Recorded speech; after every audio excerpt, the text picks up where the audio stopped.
The emergency room doors burst open as paramedic Jake Williams rushed in, carrying a woman whose life was slipping away with every heartbeat.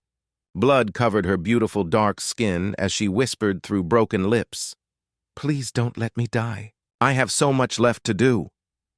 And Jake looked into her eyes, feeling something he had never experienced before, as if the universe had stopped spinning just for this moment. The racist comments his family had drilled into his head for 28 years suddenly meant nothing as he held this stranger who was fighting for her. Life in his arms. What Jake didn't know was that the woman he was desperately trying to save was Dr. Amara Johnson, the same doctor who would soon be treating her own injuries and the daughter of the most prominent civil rights leader in Atlanta who had spent his entire life fighting against people exactly like Jake's family. Dr. Amara Johnson had always believed that love could conquer anything, but she never imagined that belief would be tested when she woke up in her own hospital room to find a white paramedic sitting beside her bed with tears in his eyes. Jake had stayed through her entire 6-hour surgery, refusing to leave even when his shift ended, because something deep in his heart told him that this woman was going to change his life forever. When Amara opened her eyes and saw Jake's face, she felt a connection that defied every logical thought in her mind and every warning her father had given her about trusting white people who claimed to care about black lives. The accident that had nearly killed her was about to become the beginning of the most beautiful and challenging love story either of them had ever imagined. Jake's hands trembled as he reached for Amara's hand while she lay recovering and spoke words that came from a place in his heart he didn't even know existed. "I know this sounds crazy because we just met, but I feel like I've been waiting my whole life to find you, and I can't explain why." Amara should have pulled her hand away because everything her father had taught her about white men and their false promises echoed in her mind.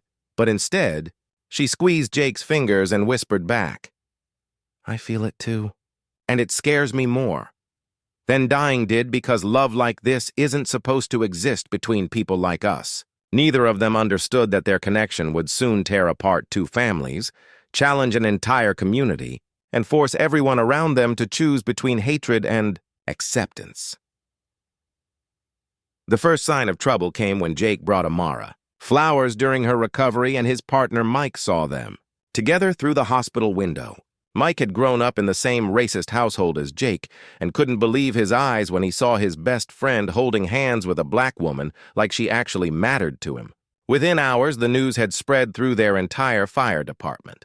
And by the end of the day, Jake was called into his captain's office to explain why he was fraternizing with the enemy, as Captain Morrison put it with disgust dripping from every word.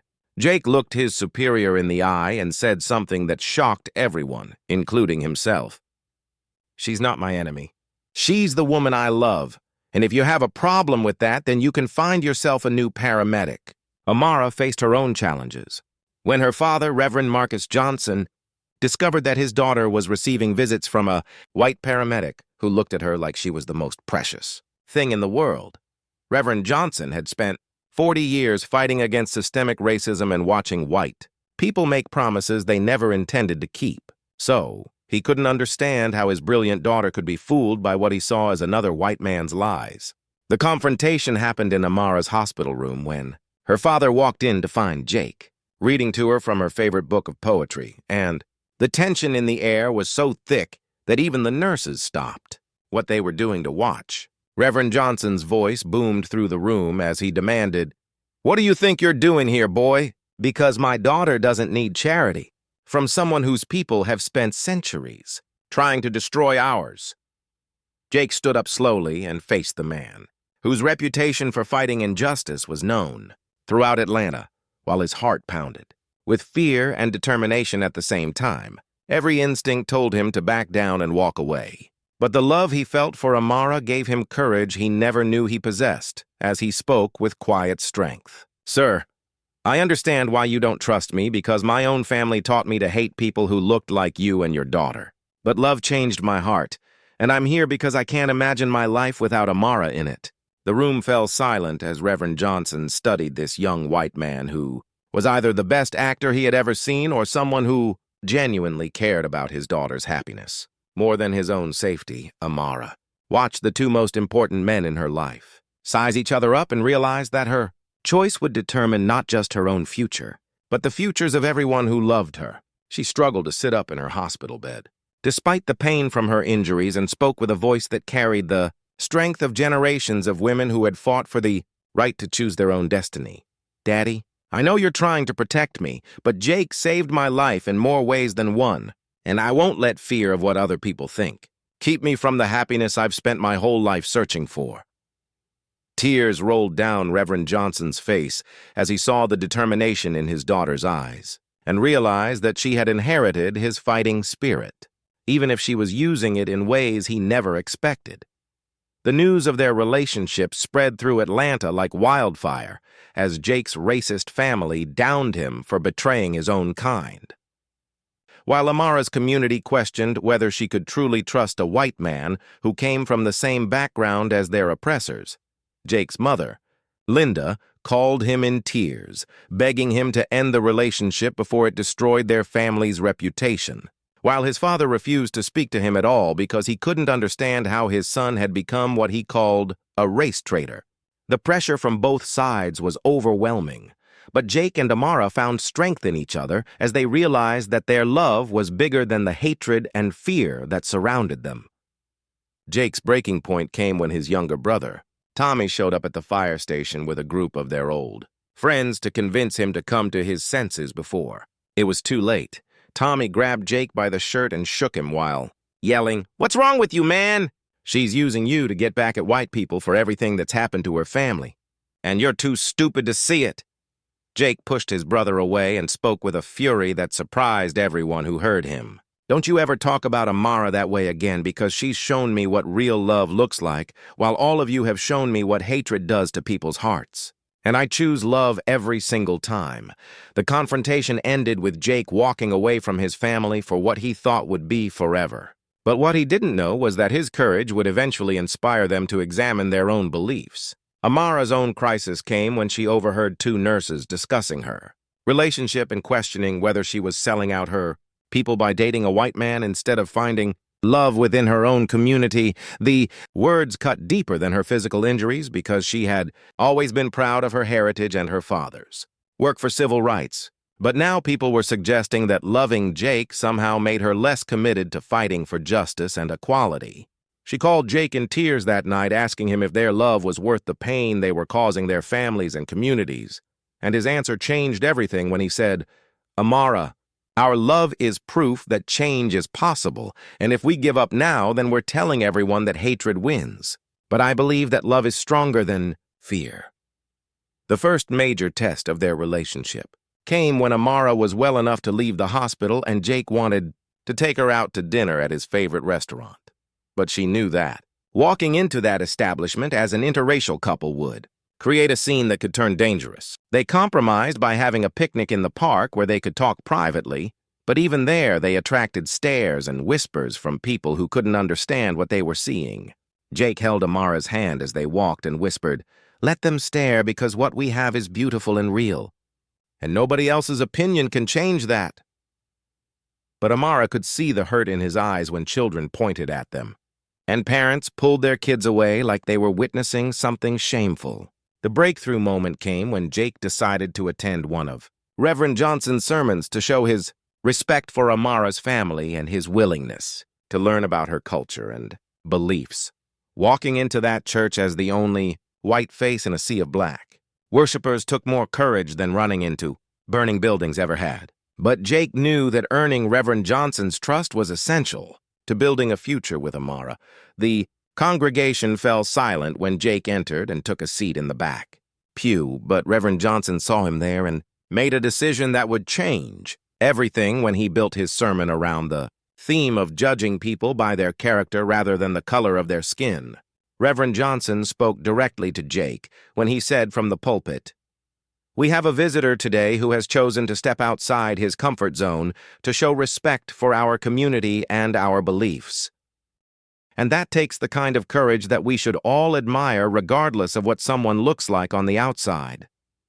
The sermon continued with stories about unlikely allies in the civil rights movement and the importance of keeping hearts open to change even when it comes from unexpected sources. By the time service ended, Jake had tears streaming down his face, and several congregation members had approached him to shake his hand and welcome him to their church family. Amara watched her father embrace Jake after the service and knew that something fundamental had shifted in their relationship.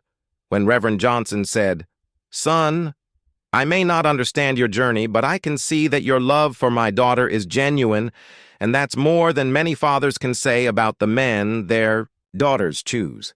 Jake responded with humility and gratitude. "Sir, I know I can't change where I came from, but I promise you that I'll spend every day proving that love can transform people if we're brave enough to let it." And in that moment, both men realized they had more in common than they had ever imagined possible. The couple faced their biggest challenge yet when Jake's fire department threatened to transfer him to another station because his relationship with Amara was causing disruptions in workplace morale. According to Captain Morrison, who made it clear that interracial relationships had no place in his firehouse, Jake could have accepted the transfer and kept his job, but instead he chose to fight back by filing a complaint with the city and demanding that love not be treated as grounds for workplace discrimination. The legal battle that followed became front-page news as Atlanta was forced to confront its own prejudices about interracial relationships and workplace equality. Amara supported Jake through every step of the legal process, even though it meant dealing with protesters outside the courthouse and reporters who asked invasive questions about their private life together. She testified about how Jake's love had helped her heal from both physical and emotional wounds, while Jake spoke about how meeting Amara had opened his heart to understanding the experiences of people different from himself. The judge listened to both sides and ultimately ruled that love could never be grounds for employment discrimination and ordered Jake's reinstatement with a public apology from the fire department. The victory in court was just the beginning of their journey toward acceptance. As Jake and Amara decided to use their story to help other interracial couples facing similar challenges in their communities, they started speaking at churches, community centers, and schools about the power of love to overcome prejudice and the importance of judging people by their actions rather than their appearance. Their message resonated with audiences of all backgrounds as they shared how their relationship had forced both of them to examine their own assumptions and grow into better versions of themselves. Jake's family slowly began to change their attitudes when they saw how happy their son had become and how much Amara genuinely cared about his well-being and success. His mother, Linda, was the first to reach out and ask to meet Amara properly because she realized that her son's happiness mattered more than other people's opinions about who he should love. The meeting was awkward at first, but Linda saw Amara's intelligence, compassion, and strength, and began to understand why Jake had fallen so deeply in love with this remarkable woman who treated their family with kindness despite everything they had put her through. Amara's extended family also struggled with accepting Jake, but her grandmother, Mama Rose, who had lived through the worst of segregation, surprised everyone by embracing him immediately and saying, "Child love is love, and anybody who can make my grandbaby smile like that is welcome in this family." Mama Rose's acceptance helped other family members see past their initial skepticism and recognize that Jake's commitment to Amara and his willingness to learn about their culture showed genuine respect rather than the superficial interest they had feared. The couple's relationship deepened as they navigated the challenges together and learned that their differences in background and experience actually made their bond stronger because they could teach each other new perspectives on life and love. Jake learned about the ongoing effects of systemic racism and how his privilege had shielded him from understanding the daily struggles that people of color face, while Amara discovered that not all white people were enemies and that some were genuinely committed to being allies in the fight for equality and justice. Their first anniversary was marked by a celebration that brought together both families and showed how much progress they had made in breaking down the walls of prejudice and misunderstanding. Jake's parents sat next to Reverend and Mrs. Johnson, sharing stories and laughing together while their children watched in amazement at how love had transformed not just two people, but two entire families who had once seen each other as enemies. The evening ended with Reverend Johnson offering a prayer of gratitude for the love that had brought them all together and the lessons they had learned about seeing beyond surface differences. Jake proposed to Amara on the anniversary of the day they met using the engagement ring that had belonged to his grandmother, who had taught him that love was the most powerful force in the universe, even though she had never imagined he would use that lesson to fall in love across racial lines. Amara said yes through tears of joy while surrounded by both families, who cheered and celebrated the union of two hearts that had proven love really could conquer hate when people were brave enough to fight for it. The wedding planning process became another opportunity for both families to work together and learn about each other's traditions as they combined elements from both cultures to create a ceremony that honored their heritage while celebrating their future together. Jake learned traditional African-American wedding customs, while Amar incorporated some of his family's traditions, creating a beautiful blend that symbolized how their love had brought two worlds together in harmony and mutual respect. Their wedding day was covered by local news as a symbol of progress and hope in a city that had once been torn apart by racial violence, but was now celebrating the union of two people whose love had helped heal old wounds and build new bridges. The ceremony took place in Reverend Johnson's church, with Jake's fire department colleagues serving as groomsmen alongside Amara's brothers, while both families wept tears of joy as they watched their children promise to love each other for the rest of their lives. The reception that followed brought together people from every corner of Atlanta's diverse community, as firefighters danced with civil rights activists and former skeptics shared tables with newfound friends who had learned to see past their differences. Jake and Amara's first dance was to a song that combined gospel music with country melodies, representing how their love had created something beautiful and new from traditions that had once seemed incompatible. Years later, Jake and Amara Williams became known throughout Atlanta as the couple whose love story had inspired countless others to examine their own prejudices and open their hearts to possibilities they had never considered. They raised three beautiful children who grew up understanding that love knows no color and that their parents' courage in fighting for their relationship had made the world a better place for everyone who came after them. Jake continued working as a paramedic, but also became a speaker and advocate for racial healing and understanding, while Amara used her position as a doctor to provide health care to underserved communities and prove that love in action could address the systemic inequalities that had divided people for generations. Together, they established a foundation that provided scholarships for young people from all backgrounds who wanted to work in careers focused on helping others and building bridges between divided communities. Their love story became the subject of books, documentaries, and speaking engagements as people around the world were inspired by their journey from that first moment in the emergency room to their golden wedding anniversary, 50 years later, surrounded by children, grandchildren, and great-grandchildren who carried their legacy of love conquering hate. The accident that had nearly taken Amara's life had instead given both of them a love that transformed not just their own hearts, but the hearts of everyone who witnessed the power of two people choosing love over fear. The hospital where they met dedicated a memorial garden in their honor with a plaque that read, "Love knows no boundaries, and hearts that choose understanding over fear can change the world, one relationship at a time, serving as a reminder to future generations that the courage to love across differences creates ripples of positive change that extend far beyond any single couple or family." Jake and Amara's story proved that forbidden love could become the greatest force for good when people were willing to fight for what they believed in and never give up on the power of the human heart to overcome even the deepest prejudices and fears. Their legacy lives on in every interracial couple who finds strength in their story, every family that chooses acceptance over rejection, and every community that decides to celebrate love rather than condemn it. because Jake and Amara Williams showed the world that true love really can change everything when we have the courage to let it transform our hearts, our families, and our society into something more beautiful than we ever dared to imagine possible. Years after the memorial garden was planted and the plaque polished by the touch of countless curious fingers, Jake and Amara found that the story other people told about them was never the one they told themselves, because to them it was not a legend or a lesson or a headline.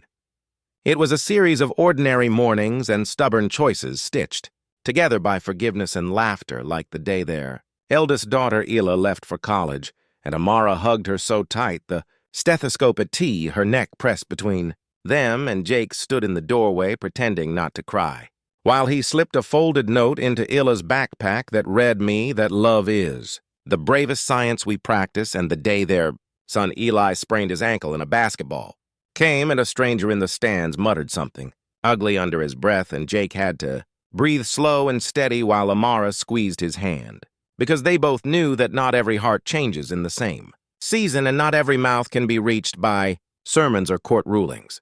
And the nightmare Rose passed quietly in her sleep, and the whole family sang soft hymns in the living room, while rain rattled the windows and Jake whispered, "Thank you to a woman who had made space for him at a table that was not built with him in mind." And the day Reverend Johnson grew frail and light in his final months, and asked Jake to take him on slow drives through the neighborhoods where he had marched in his fiery youth. And he said with a smile that did not hide the weariness behind his eyes, "Boy, I fought for tomorrow because I believed I'd meet a man like you in it." And Jake answered, "I became this man because I met your daughter." And the afternoon when Linda Williams setilates at Thanksgiving, and no one counted who was from which branch of which tree because every chair was full, and every grievance had been softened by years of showing up when it mattered, and the hospital garden bloomed taller than the plaque. So the words seemed to rise from living green when school tours came by and children asked, "Is it true that they were not supposed to love each other?" And the guide always said they loved each other anyway, which is the truest thing and the only thing that matters in the end. And when books and documentaries kept wanting the same scene over and over, the sirens, the blood, the whispered, "Please don't let me die," and Amara would nod gently, but afterward in the car, tell Jake that the scene she remembered most was quieter the first time he made her tea, and asked if he had brewed it right, and she lied and said yes, because his hands were shaking, and she would rather drink something bitter than make him doubt himself. Happened there Thursday afternoons when they held clinic and workshop together in the church basement. She checking blood pressure and refilling inhalers. He teaching CPR and trauma basics to grandmothers, and teenagers and janitors and barbers and anyone who came through those double doors while the air smelled like powdered donuts and floor, cleaner, and the laughter of people who felt safe for a few hours in a world that often forgot to be gentle and the seasons spinning on until their marriage had creases like a well-read book and a softness like a favorite sweater. And when conflict came, and it always came, they returned to the ritual that had saved them from so many cliffs. A walk at sunset, a promise stated aloud. "I will not let my fear talk louder than my love. I will not let my pride make your heart small."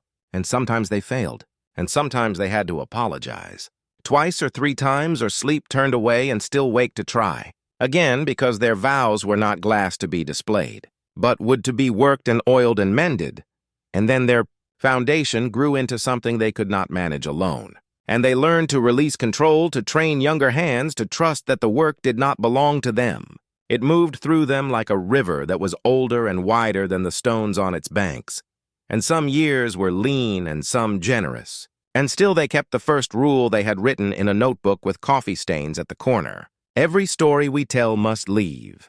The door opened for someone to walk through different than they came. And when protests roared again in the city and helicopters carved loud circles through the sky, they stood on the church steps with water bottles and first aid kits. And Jake remembered how it felt the first time a crowd stared at him, and he decided to be useful instead of defensive. And Amara remembered her father's voice. "Do not spend your strength on being right. Spend it on making things right." And they went home, bone tired and hopeful in that baffling way people are when they witness both cruelty and courage out loud on The same street in the space of 10 minutes, and there were winters when the pipes burst and the grant cycles dried up, and summers when they turned the clinic into a cooling center and watched people nap in pews under the hum of fans. And they learned that community is not a slogan, but a choreography of casseroles and jumper cables and extra chairs pulled from closets when a newfound cousin shows up with a story and a need. And then one day, a gay-haired Mike, the old partner, who had glared through the hospital window decades ago, shuffled into the garden and stood before the plaque for a long, quiet minute. And when Jake saw him, he prepared his spine for hurt. But Mike only said I was wrong and I carried it too long. And Amara touched his arm and answered it. It's never too late to put something down. And he wept the way men do when they realize the life they could have had if they had been braver sooner. And he asked if he could help on Thursdays. And they said, of course, like they had been saving a seat without knowing for whom. And as their children built lives of their own, Ela at a lab that studied maternal health disparities and Eli coaching teens who were always one bad night from making a choice they could not outrun. And their youngest, Nadia, a journalist who wrote about ordinary kindness with the same seriousness other reporters reserved for war. They watched the world fail and try again, fail and try again. And they told their children that hope is not a mood, it is a discipline. And the years rushed until the 50-year mark that the newspapers loved to print in bold, as if longevity itself were a miracle. But the miracle had always been smaller and nearer, the way Amara's hand found the exact warm place behind Jake's neck when his headaches came, the way Jake remembered every nurse's name on every floor and carried spare snacks in his bag, and the way they pressed foreheads in crowded hallways to trade one soft breath like passing a flame between cupped hands. And on the morning of their golden anniversary, the city surprised them by renaming the garden path Williams Johnson Way, and volunteers tied ribbons in the hedges and someone hung photographs along a string that fluttered like prayer flag snapshots of their fierce young faces and the awkward first dinners and awkward first dances and babies with milk-drunk smiles and Thanksgiving tables where boundaries had surrendered to blessings. And after the speeches died down and the music turned low, Amara and Jake slipped away the way they always did, walking the long loop where the crepe myrtles dropped confetti from the sky, and she said, "Do you remember the first time you sat in my hospital room and read to me?"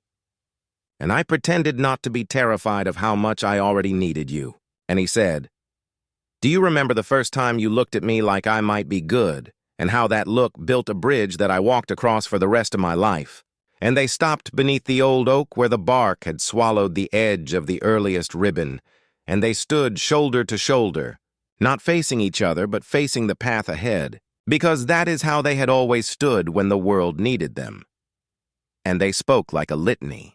Today, we celebrate the ordinary holy work of showing up today. We bless the courage that walked us past the opinions that shrank us today. We honor the people who could not come with us and the ones who did. And then, as sunset warmed the plaque's bronze and turned the leaves into stained glass, the garden filled with the hum of people who had once been strangers and were now threaded to each other by stories and stubborn kindness. And a little girl tugged her grandmother's sleeve and asked, "Is love really stronger than fear?" And the grandmother laughed softly and nodded at the couple under the oak and said, "Look, child, there they are living proof." And the band struck up a tune that braided gospel with a fiddle line from some country porch. And the city swayed to it because that is what Atlanta had learned to do, keep different rhythms in one heartbeat. And Jake asked Amara for a dance, and she rolled her eyes the way she always did when he was being corny, and then said yes because she always did. And they moved slow and simple while cameras flashed and people cheered, but the noise dimmed to a hush in their ears, leaving only the soft percussion of breath and pulse and the memory of a desperate voice in a bright white room. "Please don't let me die. I have so much left to do." And how all of it had come true, not because fate bent the world for them, but because they bent their days toward mercy and kept bending until the arc of their marriage and their work and their city could not help but follow. And when the song ended and the night came on, gentle and the first stars pricked the velvet above the steeple, Jake kissed Amara's temple and whispered, "Here we are, love still learning still, stubborn still us." And she smiled against his shoulder and answered, always.